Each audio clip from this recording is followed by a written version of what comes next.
Hello, everyone, and welcome back to another amazing episode of EdUp Career School's The Scoop with your host, Kathy Belletti. So today is going to be a lot of fun because I have a very special guest with me, and his name is Geordie Hyland. He is actually the president and CEO of American College of Education. So let's welcome Geordie. Hey, Geordie, how are you doing today? Hey, Kathy, I'm great. Thank you for having me. Absolutely. It's definitely a pleasure. And so, Geordie, I always ask everyone this question as far as how they got into higher education because I always get random answers. But for you, I want to know, how did you go from a professional hockey player fast forward to get it into higher education? Talk to us about that. Sure. Yeah. So, I grew up in a family that really, valued education, and my mom was a teacher, and my dad was a physician, and so really, always thought about education. And initially, I joined a learning management system, and on the business development side of things, and I did a partnership with a virtual online school to provide remedial education into higher ed institutions, to help adult learners with reading, writing, and many schools at the time were only providing opportunities in bricks and mortar classrooms, and this was an online option. And so really worked closely with higher ed institutions, especially community colleges, but also four-year public institutions, but learned a lot about the needs of adult learners. And then ended up joining at the time after that K-12 Inc. To run the services of their three private schools, and so really worked on partnerships in that capacity, and leading groups of educators, and then joined a healthcare training school that provided diploma and associate degree programs for learners all over the country, about 14,000 learners, and also 30,000 CME learners. And so that was a great experience to really focus on student success, again, leading teams of educators, and driving through supporting students to have great programmatic outcomes, and really to provide a life-changing experience to transitions into jobs. So it was a career college, which I know is your focus. And then joined ACE almost a year ago. It's been a fantastic experience. I know we're going to talk more about the American College of Education. That is awesome. Let me ask you this, Geordie, when you were playing professional hockey, did you ever think that you would be where you are today? So probably at the time, my mind wasn't exactly on a career in higher ed, but I think it was I played hockey in college, and at varsity level, and then in the minor leagues for a year, and I think it was really foundational experiences playing sports growing up, and especially having the privilege of being able to play at college, and then doing it for a year after. Was a foundational experience, and I got a lot of life learnings from it that I brought into the working world. That is awesome. All right, so tell us a little bit more about American College of Education and the work that you do there. Sure. So American College of Education is a higher ed institution. So we offer bachelor completers, masters, and doctoral programs, and also micro credentials and certificates for learners, fully online. And I think it is a unique institution in higher ed. We were founded with the consideration around student ROI. So really, how do we provide value for students? And the focus over the years has really been on high quality, accessibility, and affordability. We have some of the lowest, most affordable tuition in the country. Our bachelor completers, our masters, our MBAs are all under $10,000. Our EDDs are under I'm sorry. under $24,000, and we provide a really quality experience where our students take licensure tests. Our students do as well or better for other learners, and we have an 85% graduation rate, 90% Wow. employer satisfaction, 94% student satisfaction. And what's really important, I think, about the ACE value proposition is from the beginning, even though we're HLC accredited, there was the decision not to accept Title IV for debt. So our students pay as they go by the course, and 85% of our students graduate with no debt. And for the students that do take on some personal loans, there's a quick payback period because a master's degree under $10,000, and then we focus on teaching and healthcare. There's a significant salary bump associated with our programs, and so there's a 12 to 18 month payback period typically. So, but I think that 85% of graduates not having debt is, in the greater context of higher ed, where there's $1.6 trillion of outstanding student loans, and there's crippling loans for many graduates that have knock-on effects for many important life decisions for decades after graduation, is a really important differentiator. And we're very mission driven. We're B Corp, and so we've gone through a process where we've been evaluated by B Labs, and they've given us the designation of B Corp. So we are a positive impact on society. So that's something that we really value.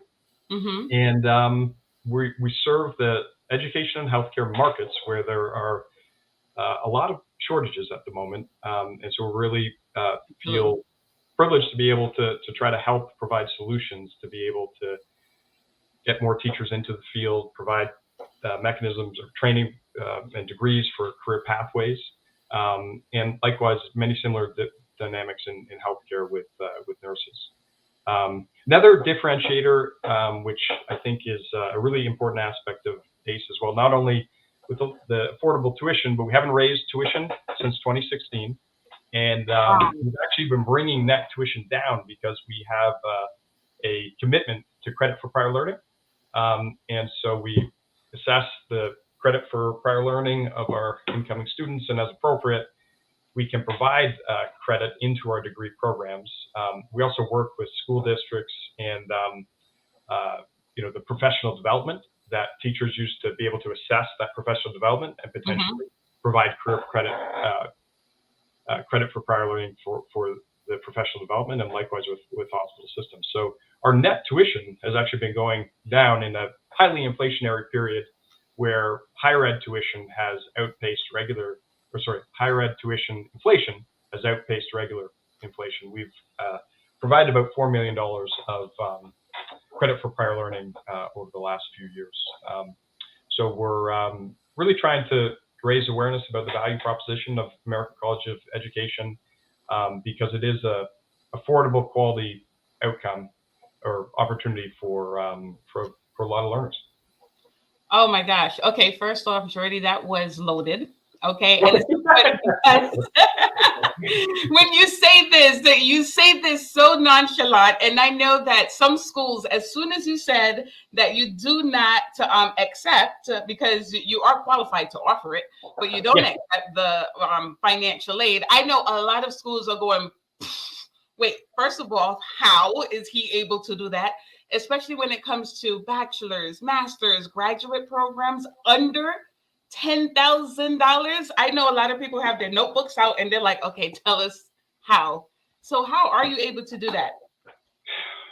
So I think it's been helpful that from the beginning we haven't accepted Title IV loans. So we've had to grow and support students without the temptation of accessing those funds. I think it's very relevant that we started from the ground up as fully online. So we don't have campuses, we don't have the infrastructure associated with bricks and mortar schools. I think that from the beginning we've provided, we've had a huge focus on the student experience and the pathways for students, and so we've had a lot of great feedback from students, and that's translated into referrals for students. So a huge mechanism for the growth of ACE has been graduate referrals their friends and colleagues. So that has helped keep marketing costs down. So that's been a significant driver as well. But then I think there's just been a focus on the operations and growing in a way that is sustainable. So a big focus on sustainability. Oh man, that is amazing. And I think for a lot of schools, they probably don't think that this is possible. If you were to say to the average school, how about taking away the opportunity for financial aid? They would say no, because then I'll go under. So I really hope that you guys are paying attention. It can be done. And one thing that you mentioned was the student experience. That's very important because the student is the main driver of every single school. You're doing some amazing things. And so what I want to do is talk about leadership. This is a topic that I know you're super passionate about. It's a topic that I love talking about because I think it's the driving force besides higher education for every establishment. And I think it's important that people understand the difference between managing a group of people and leading them. Sure. Not saying that there's anything wrong with management, but there is a huge difference. So when it comes to leadership, what comes to mind for you? Well, so a number of things, but I think from the beginning, I think it's helpful if you're thinking about leadership, if you're able to get into a role where you're passionate about the mission and you feel good about what you're doing day to day, and you believe in the whatever services or offering that is coming out of your day-to-day activities. And so I think that's an important consideration, because I think that helps with everything and how you interact with people and your how your motivation levels. I think once you do that, setting a vision and a strategy and making sure that there's clear goals, working with team members to make sure that they're bought in and aligned and there's a clear path to success with the goals. So really supporting team members and creating plans for their success. Addressing performance issues directly and team dynamic issues directly is very important and comes to mind. And I think making sure that people are having fun too. That's one thing that a lot of people don't talk about, Yeah. work, right? And sometimes you get to the point where, is it possible to have fun, and work and still attain your goals? Yeah. So what is your leadership style and how has that contributed to the success of ACE?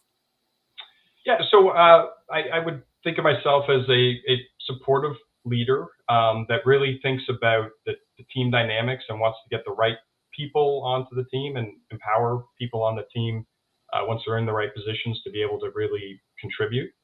I put a lot of importance on setting a vision and ensuring buy-in into that process, and really setting clear goals so team members know what they're working towards. Mm-hmm. Really try to make an effort to make decisions quickly.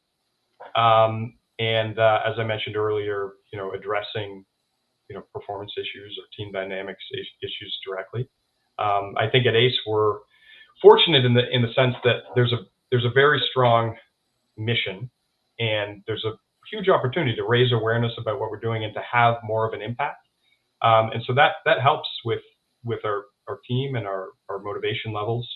As I mentioned earlier, we're serving the education and healthcare markets. There's a lot of shortages for teachers and nurses, and we're able to train and upskill and really impact the human capital. And so we've been expanding upon our mission and working more directly with school districts and hospital systems to try to provide solutions to help them recruit, retain, and upskill their employees. And so I think that's something we've all been able to rally behind as well. That's awesome. Two things that you mentioned that really stuck out, and it was getting their buy-in. Yeah. And setting clear goals. And I think specifically when it comes to the admissions teams, Okay. There's not a lot of clear goals. And besides that, there's, sometimes we give out these unattainable expectations without any direction on how to actually reach those goals. And being able to get a team's buy-in is so important, because I think sometimes in leadership it gets cloudy and it's like, okay, I just need the team to do X, Y, and Z. But then the team, they're like, okay, but why? I mean, we just changed this process 2 weeks ago. We're changing it again. So I think it's very important for you to get the team's buy-in, for them to understand why things are the way they are. Why did we put these changes, or what I like to call tweaks, into place? Because the bottom line is, if you don't get their buy-in, it's going to be this friction the entire time. So I love that. So for new leaders, it's funny because I did a masterclass a couple weeks ago, and I did a podcast on leadership sucks, right? Okay. Yeah.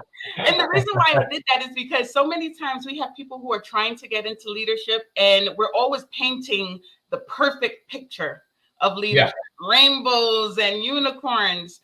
And then when new leaders get into that role, they're like, wait a minute, nobody told me about this side of leadership. And I think transparency is missing. So what were some of the struggles or challenges that you faced in your first role as a leader? Okay, sure. No, that's a good question. I think as you think about, or as I think about my earlier stages in career, in my career, I think I probably, to your point, brought in the thoughts that things need to be perfect, and that mistakes were negative always. And I think that as I evolved, a big part of I brought in experience from my athletic career, and I think that sports are a great experience for people to go through, and people make mistakes, and mistakes are often how you get the best learnings, and they really should be valued. And so I think that that's something that is important in terms of setting the dynamic of a team, that mistakes are expected.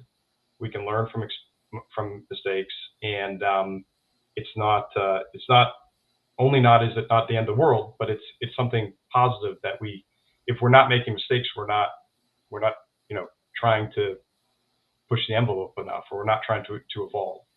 And so I think creating an environment where that's understood and that's valued and recognized, and really building trust around that is important.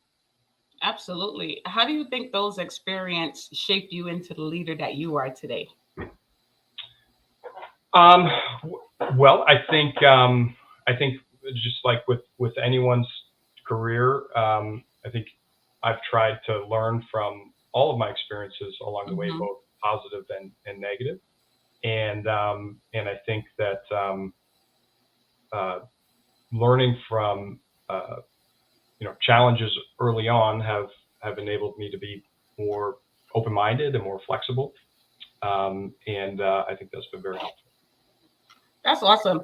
It's funny because I think back to my very first role as a leader in higher education. Sure. And I came into a brand new team, and it's funny because two of them actually consisted of one person who was demoted from the role, and the other person interviewed for the role and didn't get it. And I remember I came into the campus, and at that time, sometimes exactly how a process is supposed to go. So I came in there on day one, and I'm like, this is horrible. This needs to be changed, and this needs to be changed. Oh, gosh. It guns blazing. Oh, my gosh. And it created so much friction. And I love that you said buy-in, because I had to gain their buy-in, because at that point, walls were up. And even though I know what needed to be changed at the campus, nobody wanted to hear anything that I had to say because of the way that I came in. So what I did, I said, you know what? Give me all of your past start list. I'm going to bring back one person for each of you. The start was in 2 weeks. And they're like, yeah, okay. And I had all of their start lists, and I went on the phones with them every single day for 2 weeks. And I brought back one student for each of them towards their class start. And the walls came down. Yeah, But that's fantastic. part of leadership is thinking quick on your feet. And I learned that so many years ago, that even though you see that things are not the way they should be, you have to take the time to say, okay, let me learn this process. So they feel as if they have that voice and they're able to gain some type of perspective, and then you work them backwards. For So sure. I love that you said that. Geordie, where do you see the future of career education?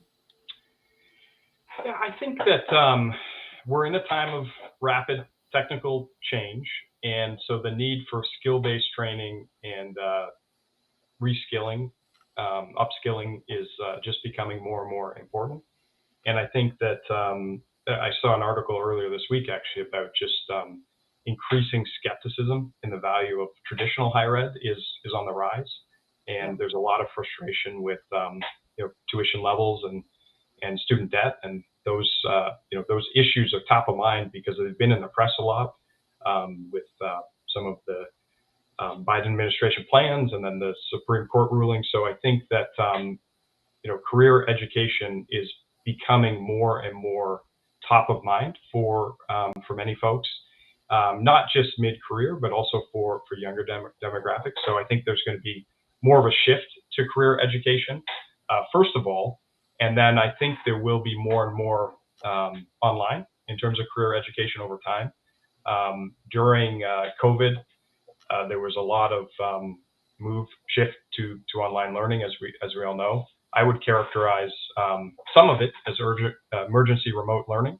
So rather than sort of quality online education or programs, it was just teachers scrambling or professors scrambling to put something up and to replicate what they were doing in the classroom. And so I think that it was a blessing and a curse in terms of perceptions of quality for online education, but I think overall it's continued to sort of impact the more momentum towards online, and I think there's growing awareness about how important online education can be and the quality. You're able to build courses with faculty working with curriculum designers and really integrate engaging technology and there's a lot of data in terms of the student progress, and online educators are able to leverage that data to have relevant and unique interventions to support students. And I think there's growing awareness about that. And as technology continues to improve and simulations become more mainstream, I think there's more and more of career education that can be done well online. So I think it's a growth area, and it's important to our workforce and to the future, as it's going to be a challenge and an opportunity for all of us to adapt to the ever-changing technology changes that are upon us. Absolutely. Absolutely. It's funny because I was actually one of those skeptics years ago. Oh, really? When it came to online education, because I grew up in brick and mortar. Yeah. So I never understood, how students are successful online. I never understood how the admissions process worked. And I'm like, wait a minute, how does this even come together? Is there a database that, they call through? How do they stay on top of students who are not coming into the campus? Until a couple of years ago, where I had the opportunity to work with multiple online schools. And it clicked because it is the same process in a lot of cases. The admissions teams, they do have to work much harder and stay on top of those students because you don't have that face-to-face communication, right? So processes need to be definitely tightened and streamlined, but the convenience for students is very important, especially since the pandemic. So that convenience and that flexibility, I think, especially for adult learners. I mean, you know this better than anyone. I mean, just when you have a full-time job, you have family commitments, and you're able to go through much of an asynchronous course and integrate it into your schedule. And there's great, passionate faculty that are, supporting you, and then student services individuals that are helping you with your time management and study skills. It's a great opportunity for adults to really improve their career potential. And many, just really don't have that option when they have to think about really high costs or driving to a campus for hours every week. So it just really opens up the pie of opportunity for people to be able to improve themselves from an education perspective. And I think there's increasing awareness over time of just how important that flexibility is, especially for adult learners. But I'm even hearing more and more about younger demographics, even since the pandemic, thinking of it as a viable option. Absolutely. So let me ask you this, Geordie. If this were 10 years ago, and you're looking at your life, is there anything that you would have changed? Yeah, that's a great question. And as I get older, time passes quickly. So 10 years ago doesn't seem that long ago, but it wasn't like that ago. But yeah, I mean, I think that as I have a 15-year-old and 11-year-old, and it was hectic times 10 years ago. And also, I think I came to the realization pretty soon after 10 years ago, actually, probably the last 7-8 years, where I put, I've always put a lot of time and effort and energy into my career. And, but I really doubled down on the importance of just continuous learning on many items, and that related to my career, but also just with activities as well. I took up martial arts in a pretty serious way, and I live in Tampa, so I got into kiteboarding, and I really saw value in doing things that were hard to learn, and also sometimes really brought your ego down a notch, but put you through a learning process where you really benefited from doing something hard and then sticking it out over time and improving. And I felt like that had a really good knock-on effect for my day-to-day job, and where I'd come back from doing something really hard, and then what I'd have to do in my job wouldn't seem as hard because I'd done something really hard, maybe in martial arts that morning. So didn't sort of take away from the time investment in my work, but I think really helped just me overall. And I wish I had started that earlier, like 20 years ago or 20. So that's something that comes to mind. That's awesome. I really love that. I think so many times we put limitations on ourselves, and I always say, get comfortable with being uncomfortable. You learn something that you think is hard, right? Overcome that. And now you're like, okay, now you have to go and learn something else that you think is difficult. Because the minute that you stay in your comfort zone, that's it. You stop growing. And it's funny because my dad learned how to play the guitar during the pandemic. Oh my gosh, that's incredible. That's a fantastic example. Yeah. Like on YouTube. And my dad is 71. Okay. And now when you see him, he has all different types of guitars. And it's like, who is this person? Cool. But I love that. The limitations, people have to take those limits off. So before we go, Geordie, is there anything that you want to say to our listeners, or anything that you want them to know about ACE? Well, just going back to what we touched on earlier, I do think that ACE is a unique model in higher ed, and not leveraging Title IV debt and having 85% of our graduates get a really quality degree, but then able to graduate without debt is a really important consideration. And I think it goes back to that focus on student ROI and the return on their time and their tuition for what they're going to get out of their higher ed or training experience. So I would really encourage prospective students to really think about what the best option is for them, and really do their research. And obviously I'm biased. I'm a big believer in what ACE offers, but there's lots of options. But I would just encourage people to not necessarily just by default go to a traditional option, because there's maybe ACE would be a fit, or maybe other schools like us would be a fit. But there's a lot of options out there, a lot more than even a few years ago, and online can really be a high quality experience that can really be life changing. Absolutely. Love it. Geordie, I had so much fun with you today. Yeah, likewise. I really So love the fascinating conversation. learning about you. Thank you so much for joining us today. Thank you so much for listening today. I hope that you guys walked away with tons of gems. Until next time, take care. I really hope that you enjoyed that episode. I have been working diligently to bring awareness to career schools. There's so much that they have to offer our students and our community. Every single role within the admissions process is critical, whether you're a part of the admissions team, financial aid, career services, academics, everyone deserves a voice.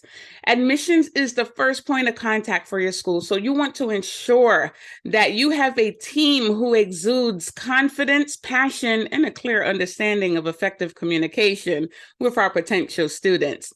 I totally understand the pain of missed class starts, low appointment and enrollment conversions, and this is why I created Next Level Admissions Training by Motivate with K.A.T. This platform is a step-by-step process, and it is going to train your new and tenured advisors in every single step of the enrollment process to ensure that our students are inspired and they're ready and prepared to start class. Admissions is not easy. It can be very challenging, but it's definitely worth it. So if you're ready to take your school to the next level, head on over to lessons.motivatewithkat.com and check out Next Level Admissions.